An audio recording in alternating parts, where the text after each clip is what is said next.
You're listening to One Family, What's God Doing? Where we explore what God's doing in YWAM locations throughout Virginia. We can't wait for you to find out what God's doing today. Welcome back to What's God Doing? And I'm excited to be sitting with Chris Zinchuck again. And Chris, I've got a question for you. What's God doing? Hey, Paul. Of course, it's fantastic to be with you yet again. I want to show you something visually to get started about what he's doing. Okay. And, you know, I love a really great cup of cappuccino. You know that, right? A little squirt of caramel, not a full one, but just a little squirt of touch. But hey, we have these new mugs that I wanted to show you. Check this out. Oh, pretty. Look at that. So this one here, it says YWAM Virginia Beach. Mm-hmm. And then I've got another one here, YWAM Lynchburg, our new location. And YWAM Richmond. Nice. Boom. So these things, they are very, very, I guess I don't know what the look is. Is it contemporary or industrial, maybe? Industrial, is that what you'd go? We'll go with contemporary industrial. All right. Well, they're made of ceramic. They've got a wood handle and a stainless steel attachment here. But we put these together last month for just kind of a promotion to show how we are together in unity of our different campuses. So YWAM Virginia has these different mugs. So if you love to have a fantastic cup of Joe on the go, these things will fit in your cup holder. They're ceramic, so you know they're warm to touch, and they feel great on your lips. You know, so I wanted to share youth with a mug. You can go to any to our ywmva.org website, and you can fill out a form, and we can send them to you, or you can get them at any of our campuses. So that's just a fun thing that's going on, right? That I thought I would drop in with this opportunity.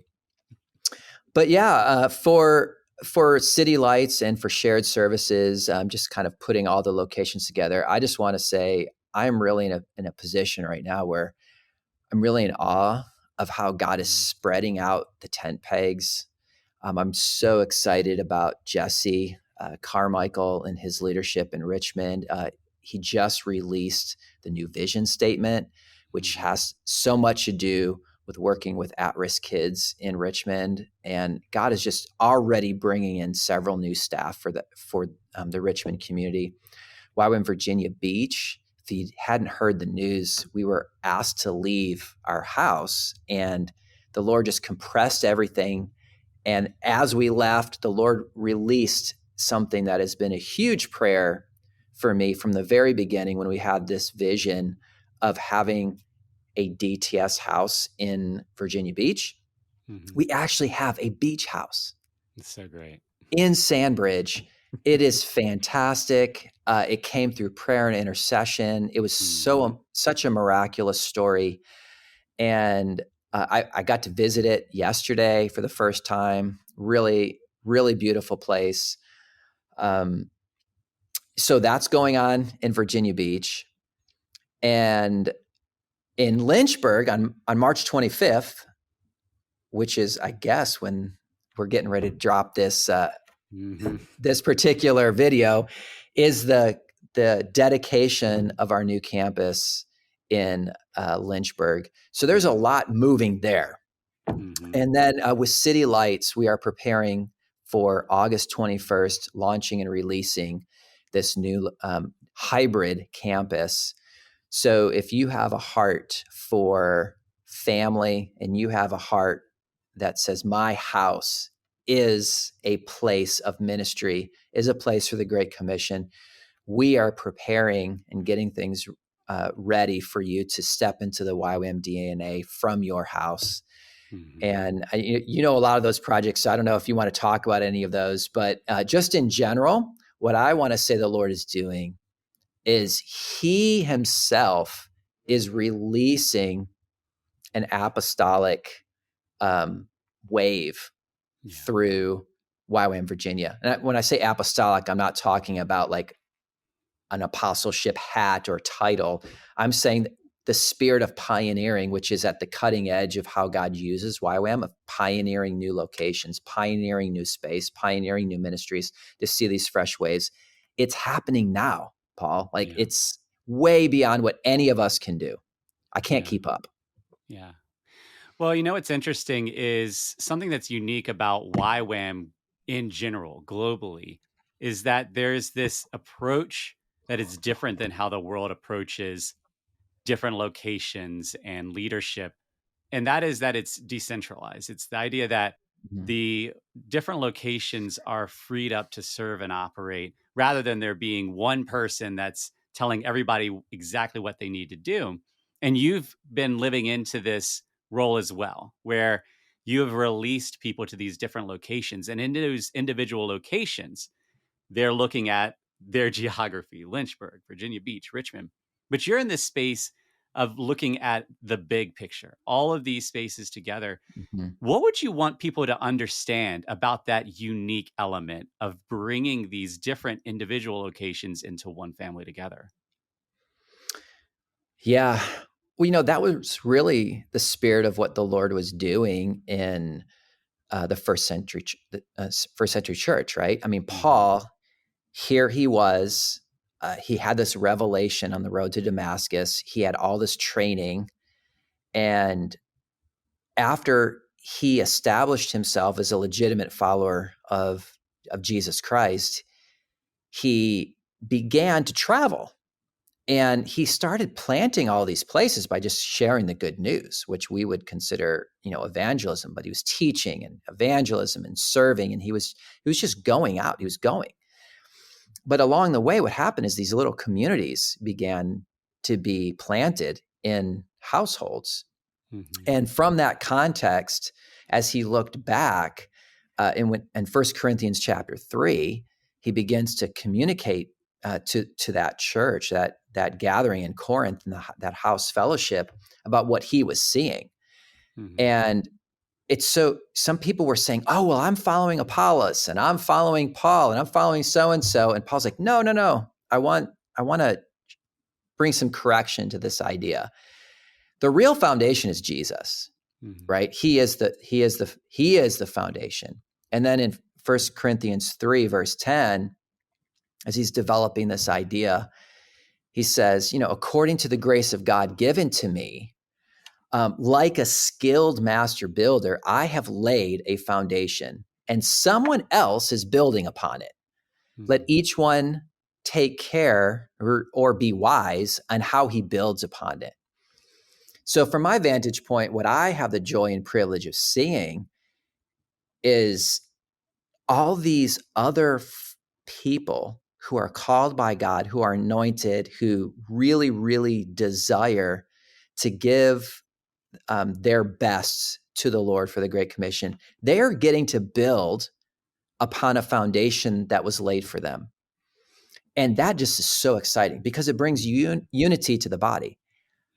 We're getting ready to launch the new campus and dedicate it in Lynchburg.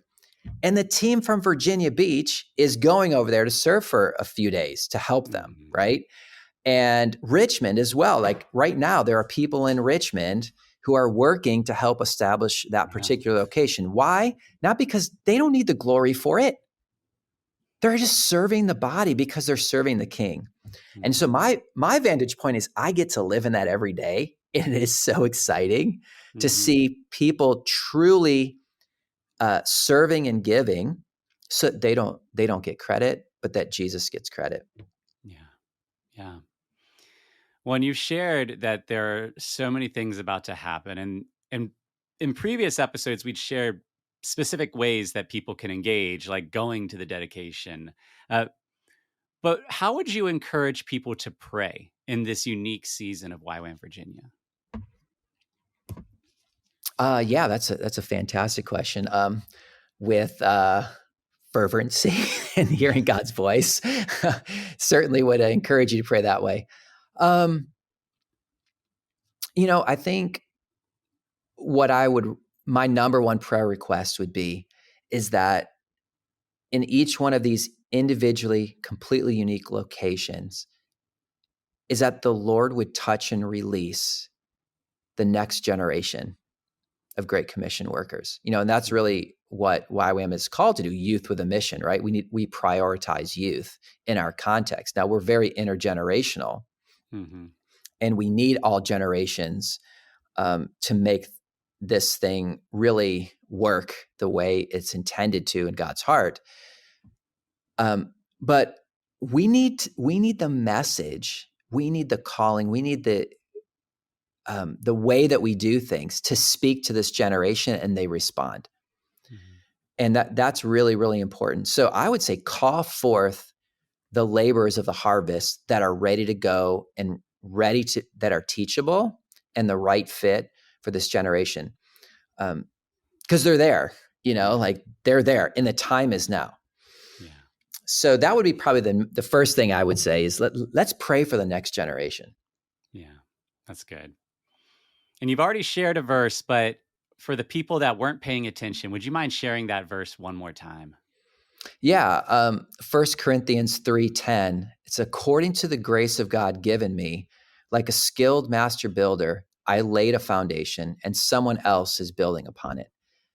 So what Paul is saying is like, look, I laid this foundation, and it doesn't matter if it's Apollos or someone else or, whoever. I laid the foundation intentionally so that others can build upon it. Yeah.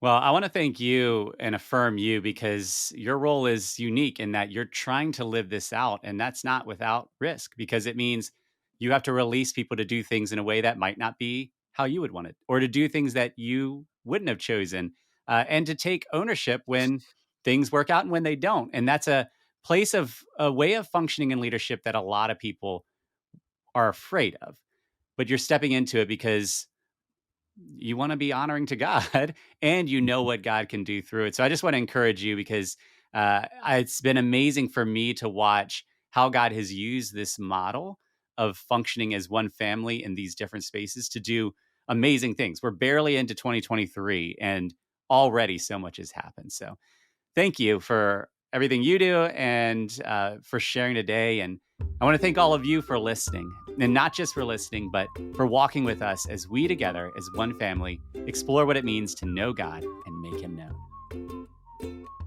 If you'd like to learn more about what God's doing in Virginia, visit us at ywamva.org and join us next week for more stories of God at work.